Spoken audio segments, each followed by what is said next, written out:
And joining us now is the Lieutenant Governor of our state, Susan Bysiewicz. And Governor Bysiewicz, good to see you here again. Thank you so much for having me. So we have Election Day coming up in a couple of weeks, and after that, people are already going to be talking about 2026 and the run for governor. And you and I have talked about this over the years from time to time. What is your wish for Governor Lamont? Would you like to see him run for a third term? Absolutely. You know, we have done so much good work for the state. 6 balanced budgets, 2 big tax cuts, $8 billion of debt paid down, and a very healthy rainy day fund. Do you talk about it a lot? We do. We do. We talk about how we're getting ready for this upcoming session and how we have a 7th and 8th balanced budget too. So yeah, we talk about that all the time. Well, I meant talking about 2026. Do you ever say, hey, Gov, what are we going to do? So we've been really focused on the work, to be honest, because what we talk about most these days are getting ready for the session, but also getting Kamala Harris and Tim Walz elected, because we are in a situation where at the federal level, our reproductive rights, our democracy are under attack. Gun safety laws are under attack. So as we think about the work that we'd like to do for our state, we need partners like them there, and we need Jahana Hayes and all of our Congress people back. What will the decision by Governor Lamont be to run again? How will that go down, and will you be a part of it? Will he sit down and say, hey, Susan, you've been my partner for the last 2 terms. Do you want to do it again? You know, I have been so honored to work with him. I think we've been a really good team. And I think it's still early, given that we've got a session to prepare for, and we haven't even gotten through this election or the municipal elections. So to be honest, our focus has been on trying to get our 3 targeted Senate races done. We'd love to see Nick Simmons, Rob Blanchard, and Paul Honig, and Justin Potter, I'll add a 4th, elected to the Senate, where I preside. We'd love to see that. So our focus really has been on the national election that's been coming up in a couple of weeks. When do you foresee a decision on this? After the session? Hard to know. I would assume, but ultimately it is the governor's decision. And to me, it's really about the work. We've done so much good for the state of Connecticut. I think about paid leave. Over 117,000 families have taken advantage of that.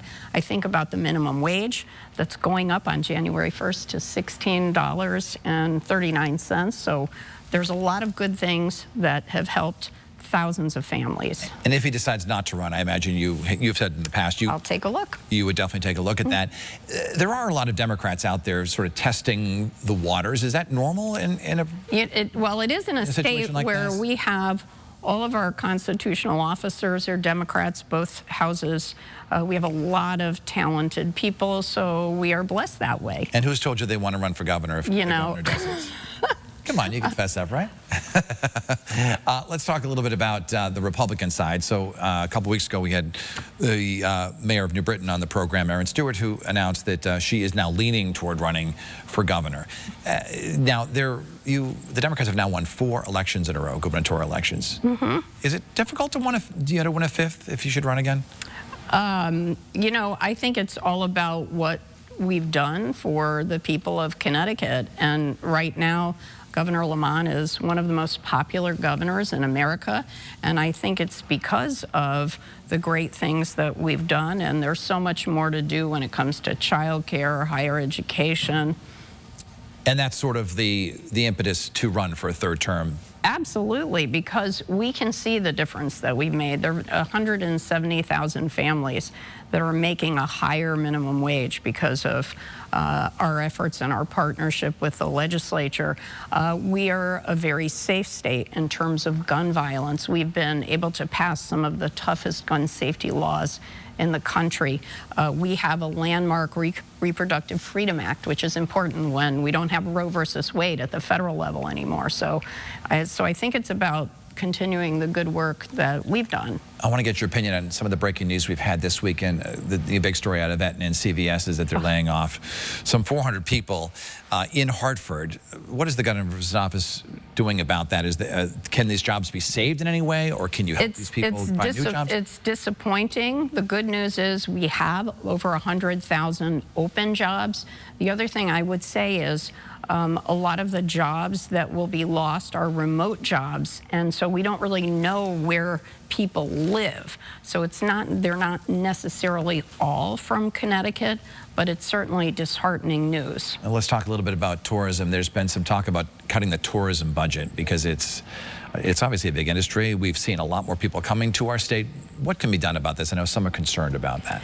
You know, our tourism is such a big part of our economy. It's more than $4 billion of our economy, so we want to see people coming to Connecticut, and I'd like to do what we can to try to increase the budget if we can. So that's an open discussion you're having right now? Absolutely, I'm sure, and I'm sure the governor would entertain that, and we'll be talking with our legislative partners about that when we meet again for the session. What's your top priority, you and the governor, for the next session? I think child care is a huge priority. I think education is always a huge priority, and making sure we stay on sound fiscal footing.